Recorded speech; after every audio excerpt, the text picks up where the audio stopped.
como ya se los había mencionado, al filo de las 12, son las 12:05, nos enlazábamos con Epigmenio Barra, un hombre al que respetamos, un hombre de lucha, un férreo luchador por la transformación de México, ya sea desde las cámaras, delante de las cámaras o con la cámara al hombro. Y le agradezco mucho que se enlace con nosotros Epigmenio Barra, productor de cine y televisión, vía Skype, en vivo y en directo. Epigmenio, te saludo con mucho gusto. Un abrazo.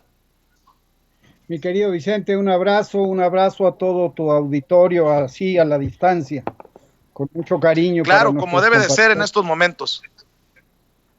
Exactamente. Oye, Epigmenio, pues más allá de la pandemia, la infodemia, más allá de la infodemia, una lucha de egos, más allá de la lucha de egos, un desmadre político que se cargan los opositores y que pareciera que en su odio contra López Obrador quieren ver caer a México y que nos vayamos entre las patas todos los mexicanos. Sí, hay una desgracia en este país. La oposición, o supuesta oposición, quedó destrozada en la elección y no tuvieron las agallas, la capacidad de organizarse y hacer una lucha parlamentaria. Y entonces lo que están haciendo es guerra sucia. Y de los líderes políticos que deberían defender su causa en la tribuna parlamentaria, que es la tribuna de la democracia, pasaron al uso faccioso de columnistas y al uso faccioso de boots y a toda esta cosa de crear un clima de crispación. Quisieran que las calles de México, y eso es una cosa suicida y criminal, quisieran que las calles de México estuvieran llenas de cadáveres. Quisieran que el gobierno fracasara en la lucha contra la pandemia y sabotean esa lucha porque quieren sepultar al gobierno de López Obrador bajo una pila de cadáveres, como si ellos fueran inmunes. Este es un momento en que todo el mundo debe decir, vamos a unir esfuerzos para resolver este asunto, y ellos lo están aprovechando para librar lo que consideran la batalla final contra López Obrador. Incluso hay algunos locos y otros que no son tan locos y son más perversos que están hablando de golpe de Estado. En eso están. ¿Cómo ves? ¿Cómo ves estas declaraciones? Y lo voy a mencionar con nombre y apellido. Los Ferriz, Pedro Ferriz de Con, diciendo que sí, que está armando un complot para bajar a López Obrador. Un Gilberto Lozano del Congreso Nacional Ciudadano, que no sé cuántos lo sigan, al periodista y a este activista ultraconservador como Gilberto Lozano, el hijo de Ferriz, sacando una encuesta en Twitter sobre el golpe de Estado. Yo advierto que si no los denunciamos, no los exhibimos, también los dejamos crecer en el silencio, por detrás de bambalinas. Dame tu opinión acerca de estas estupideces de meter al discurso ya de por sí enturbiado, envenenado, esto del golpe de Estado. Mira, yo hace unas semanas que vengo advirtiendo esto. Separé, dije, hay una conjura en las élites. Evidentemente hay gente de dinero, gente del viejo régimen, gente del crimen organizado que está actuando contra el nuevo gobierno porque hay una transformación en marcha y no les conviene. Hay también estos golpistas de pacotilla, que son Ferriz y sus hijos, desde el abuelo hasta el nieto, pues son líderes de un golpe de Estado, pero como de estos sistemas piramidales de venta, o son líderes dan cursos de autoayuda golpista. Eso, eso no merece ni la pena tocarlo. Lo perverso es lo que ocurre tras bambalinas, lo que está haciendo Felipe Calderón, lo que están haciendo columnistas, el ataque orquestado que se produce tanto en los medios como en la prensa, tanto en los medios como en las redes, porque hay mucha atención ahora sobre lo que sucede en las redes. No, también en la prensa. La prensa, como no hay oposición, hoy los líderes de la oposición son los columnistas, que tienen un espacio privilegiado, acomodan la información a su antojo, distorsionan los hechos y manipulan a la opinión pública. Ciertamente su capacidad de influencia está muy reducida, pero ahí están, tienen enorme poder porque la estructura mediática no ha sido tocada, salvo muy pocas y muy honrosas excepciones. Los medios en México siguen en poder de la gente que está en contra de la transformación y que tuvo nexos oscuros con el viejo régimen. Esa es la realidad. Hay ese golpe, eh, digamos, operático al que no hay que prestarle mayor atención porque los haces crecer, pero hay que denunciar lo otro, las prácticas antidemocráticas que se están produciendo en la prensa y en lo oscuro del viejo régimen. Mencionabas a ti también te duele el hígado y se te revuelve el estómago del coraje como a mí, de ver cómo se tiran de tapete Ciro Gómez Leiva, Leonardo Curcio, Leo Zuckerman, Adela Micha, y promueven un libro que lo que he leído me parece X, pero además como buscan reivindicar la figura de Felipe Calderón, le echan flores y hasta lo defienden. Me pareció nefasto. Yo les hablo con nombre y apellido. Me pareció nefasto que Leo Zuckerman haya incluso dicho que no le cuadra que estén acusando a Genaro García Luna en Estados Unidos. Dame tu opinión de este tour de su majestad Felipe Calderón. Pero fíjate, es un tour muy... Ayer hablando con John Ackerman me decía, hablábamos de estos columnistas de Ciro, de todos ellos. Ellos hablan mucho del cuento del emperador que anda desnudo. Los que andan encuerados son ellos. O sea, todo esto que está pasando con Felipe Calderón, lo que dice Zuckerman, o sea, que vaya y se lo diga al fiscal de los Estados Unidos. ¿Tú crees realmente que los Estados Unidos se van a aventar el tiro de agarrar a Genaro Calderón, a Genaro García Luna, si no tienen todos los perlos de la burra en la mano? Ya lo dijeron en el acta de acusación, tienen grabaciones, está negociando con él. Genaro García Luna, si se hace la investigación a fondo y se investiga el dinero de Genaro García Luna, no va a caer la cabeza de Felipe Calderón, van a caer muchísimas cabezas. ¿Qué tanto quieren hacer los norteamericanos? ¿Hasta dónde quieren llevar? Es la pregunta. Yo creo, yo, López Obrador dice que Felipe Calderón es adversario y tiene razón, él lo trata como adversario, aunque Felipe Calderón lo trata como enemigo. Yo pienso seriamente que Felipe Calderón es un enemigo de México, en tanto que cometió crímenes de lesa humanidad, es un enemigo de la humanidad. Suena muy fuerte decirlo, muy desproporcionado, pero quien desata una guerra que provoca centenares de miles de muertos, decenas de miles de desaparecidos, escinde un país, provoca heridas que tardarán generaciones en cerrarse y una violencia que aún padecemos, es un criminal. Yo digo que Felipe Calderón, como general, era un imbécil y no es una acusación, no es un insulto, es una calificación a su calidad como general, pero como criminal es perfecto. Y es patético que periodistas se tiren al suelo y le rindan homenaje. ¿Cuánto dinero hay de por medio? ¿Cuánta desviación ideológica y cuánto odio contra López Obrador para haber coludido a toda esta bola de personajes que en el fondo son muy pequeños en torno a un personaje todavía más pequeño, pero más siniestro?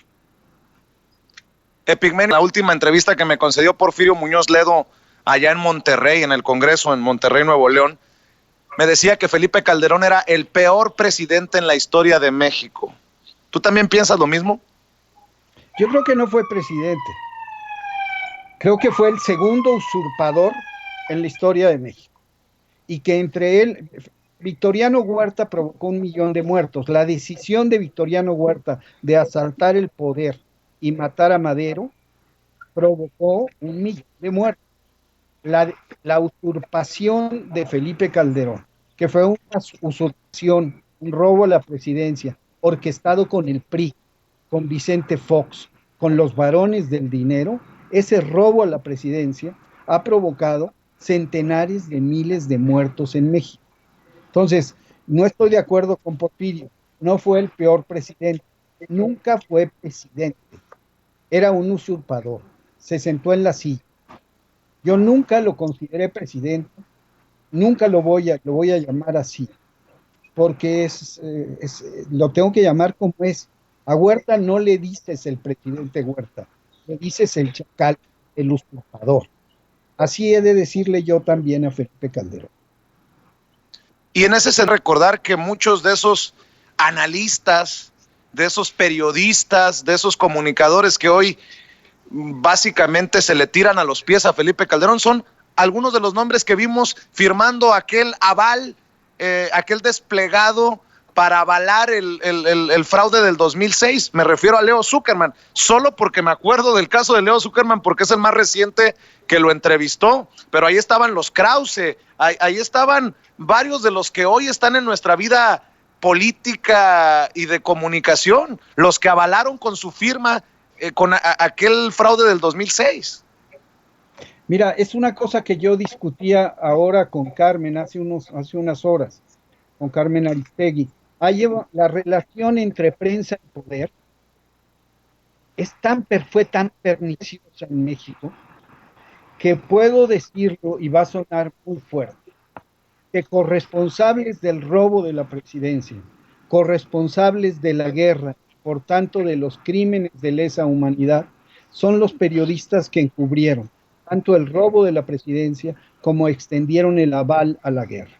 Y como hoy se atreven a decir que la justicia norteamericana está grillando. Tiene razón López Obrador cuando insiste en que si los mexicanos queremos que se juzgue a Felipe Calderón, tenemos que pronunciar. Y entonces sale la derecha a decir, la justicia no se consulta, que actúe si tiene pruebas. Si mañana actúa ¿cómo se llama? López Obrador contra Felipe Calderón, van a salir los Zuckerman, los Ciro, todos ellos a decir venganza, venganza, y van a tratar de convertir a Felipe Calderón en mártir.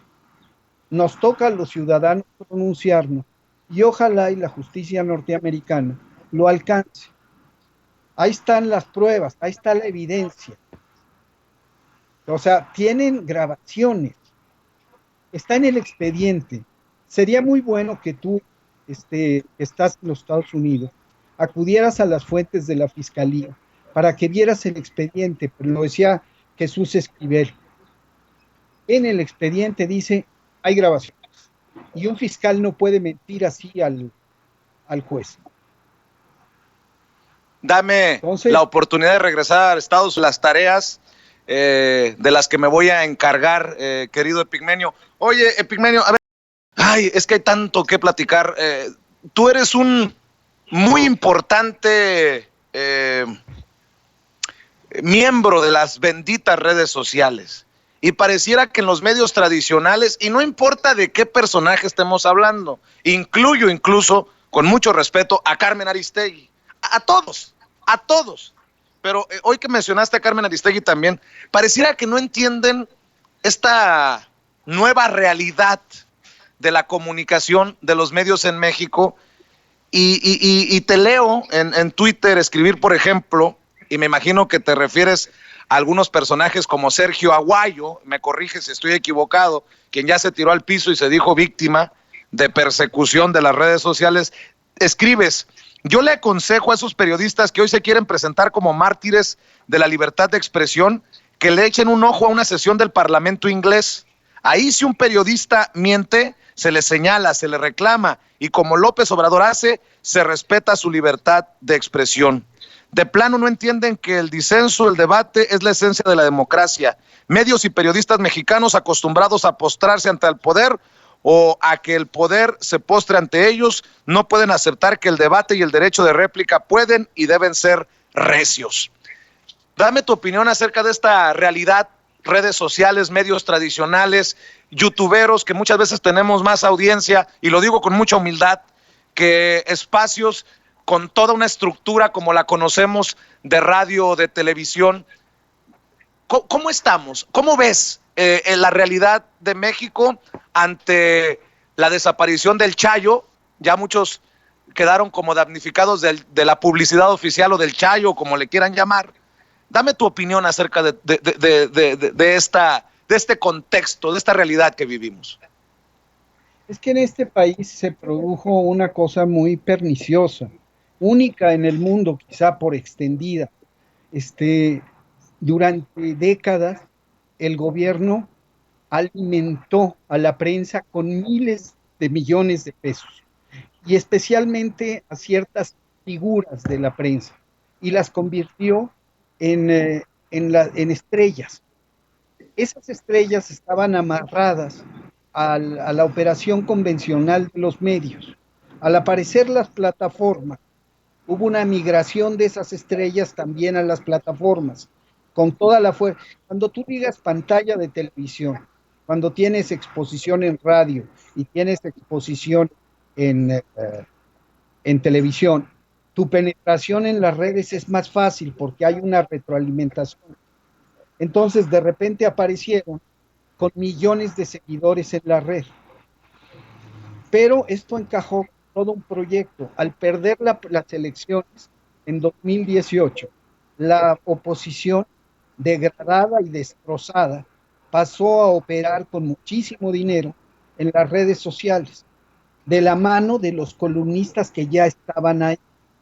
Entonces hay una operación combinada en prensa, y se lo decía hoy a Carmen, hagamos el ejercicio, así como se hace el ejercicio de medir la acción de boots en las redes, hagamos el ejercicio de analizar el comportamiento de la prensa convencional frente a López Obrador en el primer año de gobierno y hagámoslo comparativo con los últimos 3 sexenios. Nos vamos a caer de boca. ¿Qué pasa? Hay un linchamiento sistemático, constante, intencionado. A López Obrador no se le escucha. Es un presidente que pone, se lo dije a Carmen hace rato, pone a 4 secretarios de Estado y se somete en la mañanera al escrutinio de la prensa. ¿Y dónde están las grandes figuras? ¿Por qué no madrugan y van a interpelar ahí de frente?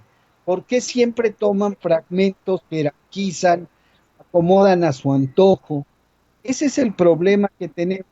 La prensa se creyó aquello de que es poder, pero se creyó aquello de que es poder porque llegó incluso a poner un presidente. Y la prensa debe ser un factor, un servicio a la sociedad, no un poder. Este entendimiento de la prensa como poder en México se volvió pernicioso, porque se volvió no poder, sino una otra forma del mismo poder. Y ayer me decía John Ackerman una cosa que me parece muy inteligente.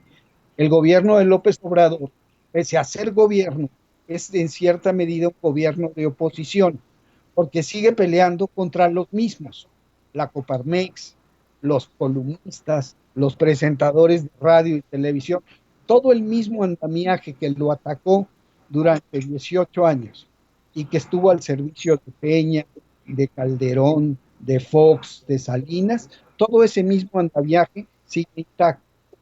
López Obrador, me parece que es lo que más lo honra, no lo va a tocar. En México no va a haber censura. En México todo el mundo va a decir lo que se le dé la gana. El Estado no va a perseguir, el Estado no va a reprimir, el Estado no va a silenciar. Pero el presidente de la República, como puede hacerlo el primer ministro sueco o el primer ministro inglés, tiene el derecho a decirle sus verdades a periodistas y medios que mienten sistemáticamente. A pesar de que se tiren al suelo los Loret y todos los que no entiendan esta nueva realidad, yo suscribo lo que estás diciendo, Epigmenio, y ya que estás, dame tu opinión acerca de esto que está pasando. Yo te doy el contexto, yo he sido muy crítico, sí me he solidarizado con ella por los ataques personales, porque eso es de lo que nos quejamos nosotros, que hemos sido amenazados de muerte. Claro que tenemos que solidarizarnos, pero los periodistas estamos abiertos al escrutinio de las audiencias. Así debería de ser.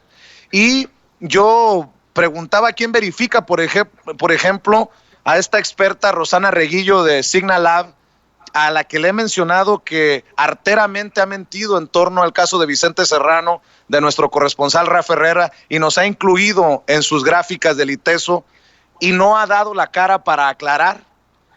También lo he dicho de Luis Estrada, el que fuera de comunicación social de gobernación en el tiempo de Calderón, que ahora lo hacen experto en las mañaneras, que también arteramente ha mentido, y lo hizo con Carlos Marín en Milenio, y nadie los ha parado. Y yo decía, Carmen, ¿por qué seguir utilizando estas fuentes cuando son cuestionadas por uno mismo? Porque nos afectan estas gráficas, que yo no sé si lo hacen con mala leche o con una irresponsabilidad brutal. Pero bueno, se metió este tema de Notimex, de San Juana Martínez. Yo digo que por ser Notimex parte del gobierno, parte del Estado, debería de hacerse la investigación correspondiente, y lo tiene que aceptar San Juana Martínez. Carmen Aristegui tiene que aceptar que las audiencias hoy gritan, y con justa razón. Dame tu opinión acerca de esto, porque leo un par de tweets que tú escribiste. Querida Carmen Aristegui, quienes en las redes estamos con AMLO y defendemos la transformación de México, no vendemos ni arrendamos nuestras voces. No es este un gobierno igual a otros, no necesita sicarios editoriales. Actuamos por convicción, hermanados en la acción como siempre. Quiero decirte por último, querida Carmen Aristegui, que considero ligero y parcial tu análisis del clima que hoy se vive. Nunca la prensa había tenido tanta y tan irrestricta libertad. Nunca tampoco un presidente había sido objeto de tan sistemático y feroz ataque de la prensa. Considero, querida Carmen, que hablando de agentes provocadores, ese es el papel que está jugando Denise Dresser. Más que analizar la coyuntura, atiza el fuego de manera consciente y no ha tenido el recato de ofrecer disculpas por las fake news que ha soltado. No descarto, querida Carmen, que parte del acribillamiento del que eres víctima, sobre todo cuando se trata de los insultos más soeces, venga de bots y fanáticos al servicio de Calderón, agentes provocadores típicos del fascismo, enmascarados como simpatizantes de AMLO. Y esto también es importante porque pareciera que hay redes, o al menos así parecen haberlo pintado, que hay redes que apoyan a Andrés Manuel López Obrador, pero que son pagados por el gobierno o que actúan como sicarios de redes. Y yo conozco a muchos de estas redes, de Red AMLO y redes de apoyo, pues que son personas con la misma convicción que uno. Epigmenio, dame tu opinión de todo esto que te he planteado. Mira, yo creo que hay, vámonos por partes. Digamos, estoy contigo, es infame el linchamiento de Carmen Aristegui, linchamiento que sufrimos muchos, que somos mucho menos notorios e importantes que Carmen. Infame que se recurra a la amenaza. La violencia verbal anticipa, prepara, orilla a la violencia física. El objetivo de los insultos y la forma en que insultan es con la escatología, al decirte caca, pendejo, viejo, senil. ¿Qué están haciendo? Deshumanizándonos. Están de alguna manera, como hacían los nazis con los judíos, cosificándonos, porque así es más fácil eliminarte. Te quitan lo humano, te vuelven animal. A mí me dicen cerdo, me dicen marrano, me dicen perro, me dicen de todo. Pero ¿qué pasa? Hay compañeros de izquierda que se montan en la rabia porque es muy irritante para muchos leer, tienes que tener mucha piel gruesa. Y entonces hay gente que se monta y replica, gente que se siente agraviada y contesta, y puede deslizarse también en esa dirección. Y hay un grupo, una maquinaria de bots que está exacerbando el odio y está enmascarada, pulsando y incursionando y haciendo crecer. Ayer, por ejemplo, escribí sobre el Fidecine, porque le dije a los legisladores, mantengan el Fidecine. Y me vino un ataque de bots diciendo, te traicionaron, perro, tu amo, tu Mesías. Y yo dije, es el disenso, es un proceso parlamentario, se está discutiendo un fideicomiso. tengo derecho a expresar mi opinión, como dijo hoy López Obrador de San Juana Martínez, que se investigue. Signalab tiene pruebas, que las presente. No son mapas para presentar un alegato casi de carácter judicial, porque aquí es un alegato judicial. Hay que decir, esta señora, en el caso de San Juana, si fuera, esta señora invirtió tanto dinero del Estado en esta maquinaria y tuvo este efecto. Que lo presente, que lo prueben, que sea sometida a proceso. Si no lo presentan y lo prueban, San Juana tiene todo el derecho de exigir, como tú, reparación del daño, exigir que, que, se, que, se, que se, se retracte. Y me parece que esa es la democracia. No soltar acusaciones a la ligera, no enmascararte en tu posición de autoridad académica para decir lo sé todo y esta es una operación del Estado. Si la hay, que la demuestren. López Obrador investigará, ordenará las instancias que corresponden que lo haga y actuará de conformidad, como debe actuar en una democracia el presidente. Hoy la reportera que lo hizo muy bien en la mañanera, lo hizo bien porque interpeló a López Obrador, pero estaba buscando que le pusieran la cabeza en bandeja. Y López Obrador le dijo, no, que se investigue, está respetando la presunción de inocencia y está llamando por el otro lado a la conciliación. Creo que es momento de tender puentes, sobre todo entre gente que somos ciertamente más cercana. No veo cómo tender un puente con Loret, con el hombre que se prestó un montaje de García Luna, yo no voy ni a la esquina. Con Carmen Aristegui, por supuesto, que camino. Entonces, estamos en un clima ríspido, donde es preciso ir delimitando las cosas. Primero, separar el asunto fundamental, lo de Notimex, y lo dije y resulta muy fuerte, resulta anecdótico frente al gran problema. El gran problema es que no hay víctimas de persecución del Estado. Que el jefe de Estado diga en una conferencia de prensa, no estoy de acuerdo con lo que publican, me están acosando, es su derecho, no es persecución. No son mártires.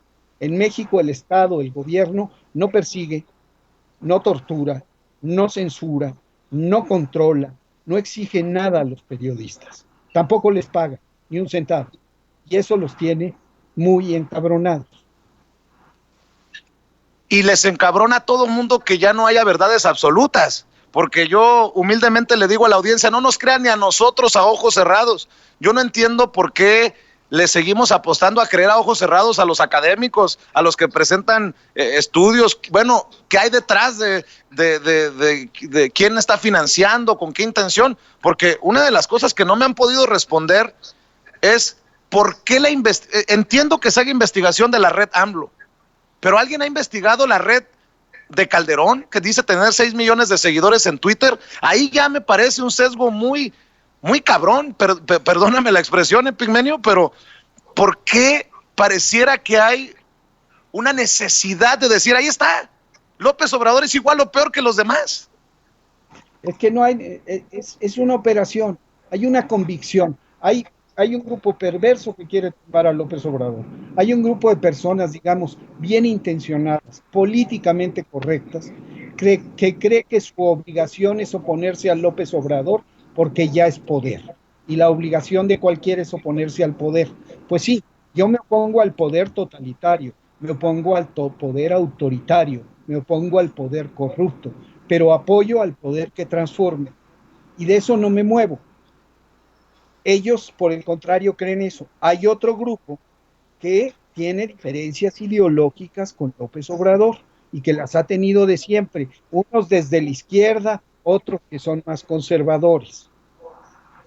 Pero, y hay otro grupo perverso que tiene que ver con el viejo régimen, que está actuando por una cosa que no es ideología, es el cochino dinero, es el dinero que ya no reciben, que están extorsionando y están presionando para obtener ese dinero. Entonces, este universo se va hilvanando y van encajando intereses y se vuelve un aparato formidable que crea, formidable en el sentido de su masividad, en donde operan gente muy perversa. Sí, puede una investigación decir, todos estos son Red AMLO. ¿Cómo demuestras que en esa red AMLO no hay infiltrados 100,000 cuentas manejadas por un centro de bots manejado por Calderón? Necesitamos la policía cibernética.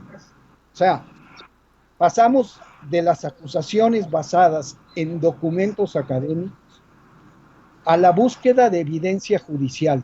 No somos Ministerio Público, ni el ITESO, ni nosotros. Que actúe la justicia. Pongamos la evidencia, digamos las presunciones que tenemos, argumentemos y digamos que investigue. ¿Qué es lo que dijo el presidente hoy? Que pongan todo sobre la mesa, que actúe la policía cibernética y si hay una conspiración que la demuestre. Y si hay, y también que demuestren la conspiración en sentido contrario. Ayer mi cuenta tuvo 1,600,000 impresiones. Eso no es orgánico. Eso era debido a un ataque. ¿Lo puedo presumir? ¿Lo puedo decir? Pues sí, porque analizo el comportamiento de mi cuenta. ¿De dónde viene ese ataque? Lo supongo. ¿Cómo lo demuestro? No tengo los Pues sí. instrumentos que tiene Signalab o que tienen otros aparatos, pero estamos ante un hecho muy, muy complicado. Lo que no podemos ser los periodistas es decir que tenemos la verdad absoluta, lo que tú dices, sino simplemente decir, presumo que esto es así y respeto el derecho a las partes a manifestar y ni me hinco frente al poder, ni le pido al poder que se hinque frente a mí y no le exijo al poder que se comporte como el poder al que critiqué. No le pido al presidente que resuelva todo. Hay instancias, acudo a las instancias, documento, presento, interpelo, apelo y consigo una sentencia. Ese es el proceso, esa es la democracia. Así es, Epigmenio. Es el presidente Andrés Manuel López Obrador que ya no hay chayote, pero, híjole, pues una de dos, o vivimos en una realidad alternativa, alterna tú y yo, Epigmenio, que vemos la posibilidad de una transformación, pero cuando ven que tú no estás a favor de los Lozoya, de los Peña Nieto, de los Calderón, de los García Luna, de los Fox, de los Medina Mora, eres lambiscón de López Obrador. ¿Se puede en esta realidad quitarse la máscara? Porque es lo que hemos buscado, quitarnos la máscara, reconocer cuando haya que reconocer, criticar cuando haya que criticar, pero muchos van por la vida con una utópica imparcialidad, pero que se les ve la cola a kilómetros de distancia. Yo no sé si sea por el Chayo o por qué. No sé si me expliquen mi planteamiento, Epigmenio. Mira, yo la verdad estoy convencido de que en este gobierno ya no hay dinero para los periodistas. Ese es el origen del enojo. Ese es el origen fundamental del enojo de la prensa. Pero también estoy convencido de que hay una actuación de estos grupos para desprestigiarnos y calificarnos a quienes nos hemos pronunciado por la transformación de México como lamezuelas, lamehuevos, sumisos. Yo no tengo nada de sumiso, yo no me hinco ante nadie. Yo estoy con López Obrador precisamente por rebeldía, porque siento que este es un gobierno en rebeldía. Y la transformación está ocurriendo, solo que no ocurre en las narices de estos reporteros. La transformación ocurre en las millones de hogares que reciben o las becas del bienestar, o la pensión para los adultos mayores, o la pensión para, eh, para, para las personas con discapacidad, o están en el programa Sembrando Vida, o en el programa de jóvenes construyendo el futuro. Ese paquete, esos centenares de miles de millones de pesos que sin intermediación han ido a dar a muchos hogares. Esa es la transformación que está en marcha y que se niegan a ver. Si tuvieran por lo menos la humildad de reconocer que aquí quizás está haciendo algo distinto, sería un principio para construir la paz social y una democracia más sana, para que ellos, los que recibieron dinero del poder, se reivindiquen como verdaderos periodistas. No digo que salgan a cantar alabanzas a López Obrador, digo que dejen de actuar por consigna en contra de López Obrador y de tachar a quien considera que hay cosas positivas, importantes sucediendo en México, como alguien que es sumiso o que está pagado. A mí no me pagan, yo, yo no me rento ni me vendo. Digo lo que pienso y pienso lo que hago. Hace muchos años he estado siguiendo la lucha de este hombre al que admiro y apoyo, y conozco a su equipo y sé su esfuerzo y veo la dirección en la que está manejando el país y veo la dureza de la confrontación. En mi último artículo hablo de eso, que hay una transformación y el dilema fundamental es cómo hacemos para que los que se sienten excluidos, que ahora es la minoría, sientan que tienen un papel.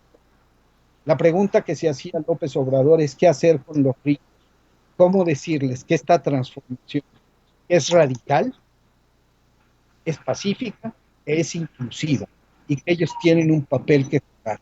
Incluso Quiros, Loret, todos ellos tienen un papel. Loret no tenía que haber salido a los Estados Unidos destapado. Lo corrió su falta de rating, no lo corrió la acción gubernamental. Hablando, gracias a las 18,000 personas que nos están viendo y escuchando en estos momentos en vivo y en directo en esta transmisión sin censura, te suplico, te pido que nos regales unos minutos más. Y yo estoy de acuerdo contigo, no hay chayote desde el gobierno, pero desde el gobierno federal. Pero tenemos que entender que hay algo de intereses, por ejemplo, para no tocar ni con el pétalo de una rosa a un gobernador como Alfredo del Mazo, o para entrevistar continuamente como si tuvieran la palabra, la última palabra, los Gustavo de Hoyos Walter, los Javier Lozano. No sé si me explico, a menos que sean muy brutos o de plano muy prostituidos ya estos comunicadores. A eso me refiero, que tiene que haber algún interés, alguna lana que esté fluyendo. Es a ese chayote, a ese nuevo chayote me refiero, Epigmenio, el chayote de la iniciativa privada, de los que no están de acuerdo con López Obrador, que están dolidos porque no los rescataron, o de plano de los gobernadores de otros partidos que pues le pueden dar una cara al presidente en una conferencia de prensa o en Palacio Nacional y en sus estados están más que puestos para soltar el billete. Mira, se ganó la presidencia, se inició un proceso de cambio, de transformación de un régimen, de uno de los regímenes más longevos, corruptos, autoritarios y represivos de la historia moderna en el mundo. Pero se ganó la presidencia en un ambiente democrático y pacífico. Hay otros partidos gobernando, el viejo régimen subsiste y los representantes del viejo régimen, no hay que olvidar, fueron extraordinariamente corruptos. Se quedaron con miles de millones de pesos, miles de millones de pesos. Se quedaron con posiciones en estados, se quedaron con incrustados en muchas esferas de la vida pública y se quedaron convertidos en empresarios, convertidos en fuerzas oscuras, tienen mucho dinero y evidentemente no es el chayote de nuevo tipo, es el viejo chayote dado por los mismos de antes a los mismos de antes. Ese sí sigue existiendo y el origen sí sigue siendo el mismo. Es un dinero que nos pertenecía a las y los mexicanos, que nos fue robado por gobernantes corruptos que ya fuera del poder quieren volver al poder y están financiando esta operación con el dinero que nos robaron. De ese tamaño es la tragedia. Ya, por eso es tan, por eso sí uno dice, caramba, qué cinismo, qué simulación. Yo estoy de acuerdo con López Obrador en que la hipocresía es el lenguaje de este viejo régimen, del régimen conservador y de sus voceros. Son muy hipócritas, Vicente, muy hipócritas. Tengo Cuando, entendido que estuviste hace unos días con el presidente Andrés Manuel López Obrador. ¿En qué estás trabajando? Bueno, más allá de que nos cuentes en qué estás trabajando, ¿cómo viste al presidente? ¿Cómo ves al presidente de todos los mexicanos a puerta cerrada, Epigmenio? mira, no fue básicamente a puerta cerrada. Yo lo veo como lo ven todos, como, como debieran verlo todos. Hoy le decía a Carmen, Carmen, debías ir a la mañanera. Me parece un hombre sereno, firme, abierto, que está en control y que como no está saliendo a ver a la gente, que es un momento vital, está reencontrándose consigo mismo como pensador. Y eso me parece extraordinario. Entonces, yo siento que estamos viviendo días terribles, estremecedores, pero muy luminosos. Algo saldrá de esto que será distinto para siempre. Y eso empezó el 1 de julio, al ganar López Obrador la presidencia. La pandemia no hizo más que acelerar la transformación, porque obligó al país, al gobierno, a actuar con más decisión y urgencia para atender al 70% de la población, a los pobres, a los olvidados, porque obligó también las circunstancias a decirle no a los empresarios, no te puedo rescatar, estoy ocupado rescatando a los que lo necesitan.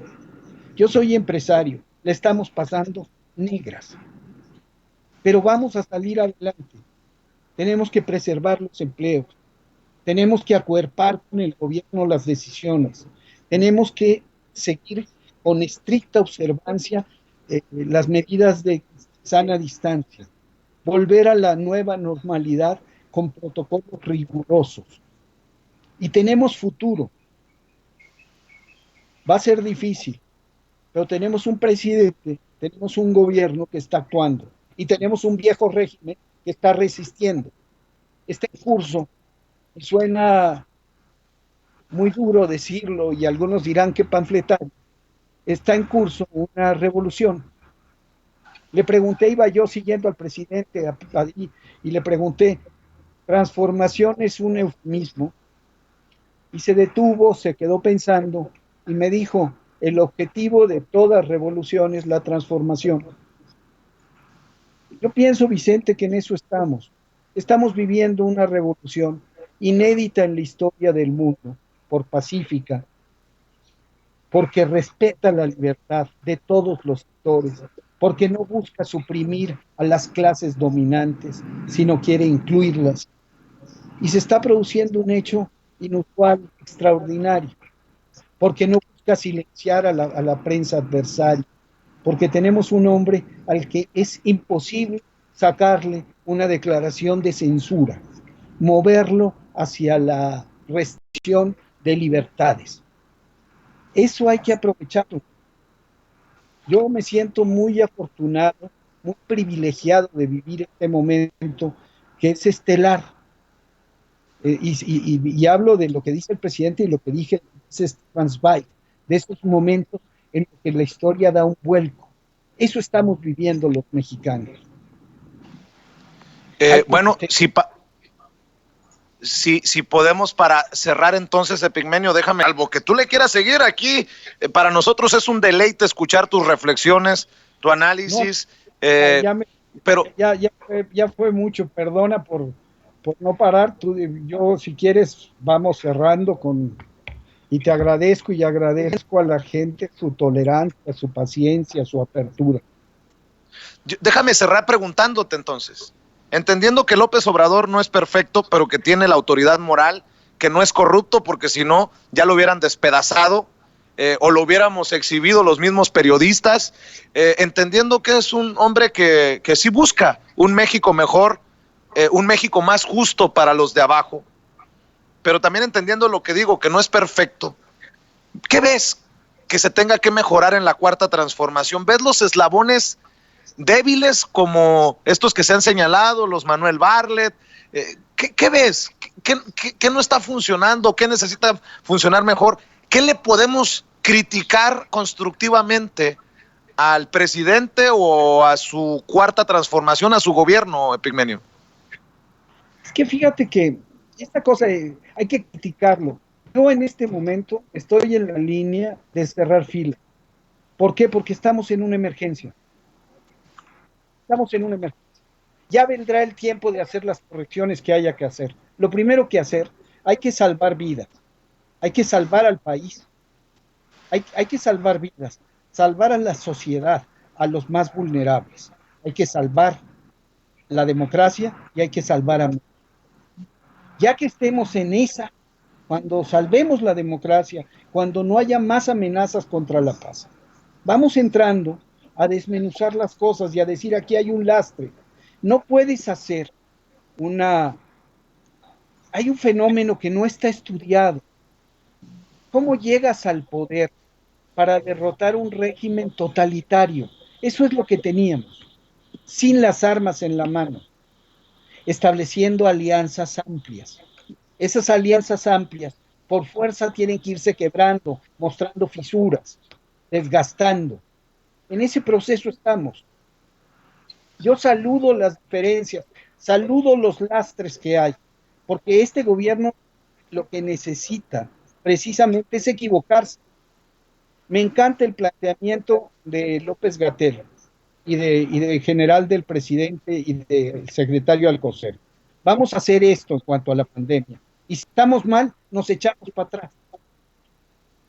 Lo más resaltable de lo que viví la semana pasada haciendo la crónica fílmica que estoy haciendo es que este es un gobierno que hace lo que piensa, dice luego y dice en privado lo que dice en público y al revés. No hay secretos. Entonces, Eso. estamos ventilando todo, que se ventile todo, que se discuta todo.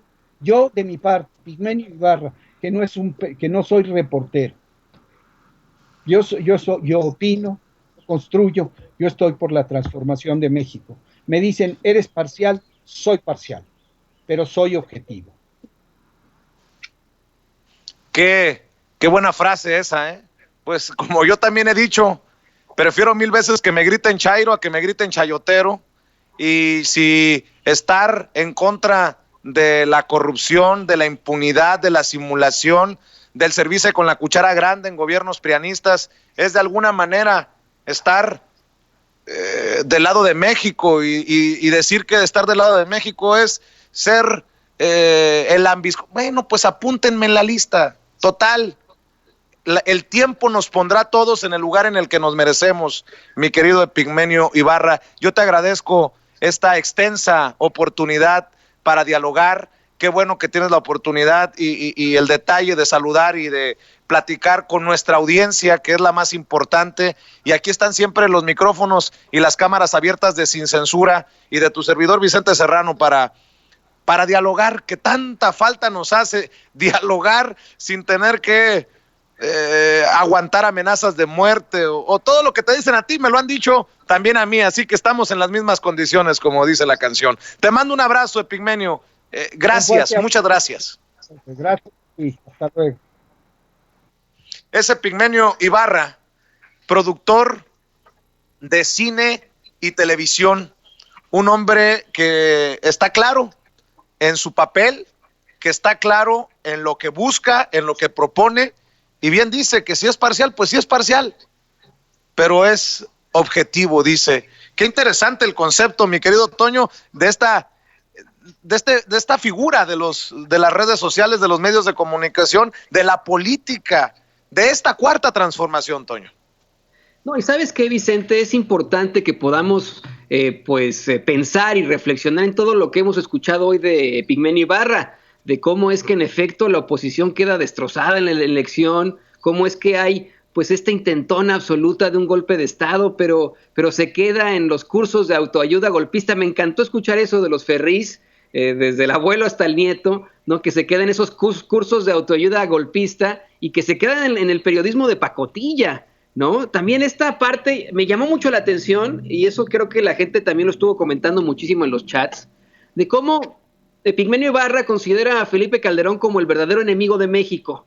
Dice él que, por ejemplo, Andrés Manuel López Obrador considera a Felipe Calderón como su adversario, y Felipe Calderón considera a López Obrador como su enemigo, y todos los mexicanos consideramos, bueno, no todos, la gran mayoría, consideramos a Calderón como el enemigo de México, y que ni siquiera fue presidente, sino el segundo usurpador de la historia. Es muy importante que podamos reflexionar todos estos momentos de esta entrevista con el señor Epigmenio Ibarra, con este periodista, con este productor de cine, porque hay mucho que reflexionar sobre esto.